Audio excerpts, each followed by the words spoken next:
Ay guys, ayan basahin natin. Napindot ko din yan dati pero may bayad pala buwan-buwan. Yan ang sabi ni Ma'am Miralo Cabi Bautista. Ang ibig sabihin guys ay yung Meta Verified. Nakatanggap ba kayo ng notification na ganyan? Get Meta Verified. Ay ibig sabihin yan ay in-invite kayo ni boss na mag-subscribe dyan. Kapag nag-subscribe ka dyan, ang account mo ay magkaroon na ng check na blue. Ganyan na ang itsura guys ng iyong account. Ano magandang ino-offer kapag nagsasubscribe ka dyan? Naku, marami. Isa na dyan ay ibig sabihin legit na ang account mo. So, maiwasan na siyang gayahin ng iba kasi maraming impersonator. Ano siya, para na protektahan yung account mo na hindi ma-hack. At marami pang iba. At ang tanong, Teacher May, nag-sign up ka ba niyan? Ang sagot ko ay hindi po. Bakit? Kasi nga may bayad buwan-buwan. Sa akin lang, parang si boss lang yata yung nagkakapira. Ako, hindi talaga ako nag-sign up kasi tinignan ko yung mga earnings ko, bawat video ay ang liit-liit lang talaga.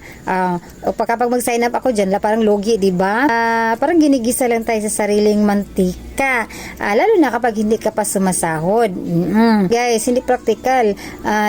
Halimbawa naman, kapag content creator ka pero hindi ka naman ganun ka-active, so parang hindi siya kailangan. Ang gawin natin ay mag-ingat, huwag basta-basta maniniwala. Lalo na kapag may nagsisend sa inyo na email at nag-o-offer na babayaran ka. Sa akin, maraming nagsisend guys.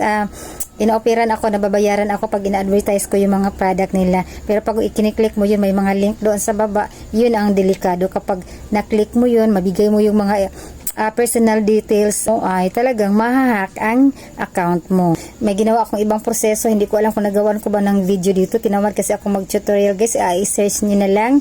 So, depende na lang sa inyo guys. Marami naman ako nakikita mga sikat na influencer na hindi sila nag-subscribe.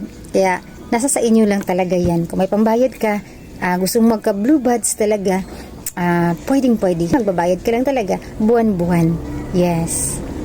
Okay, that's all guys. Thank you. Bye-bye.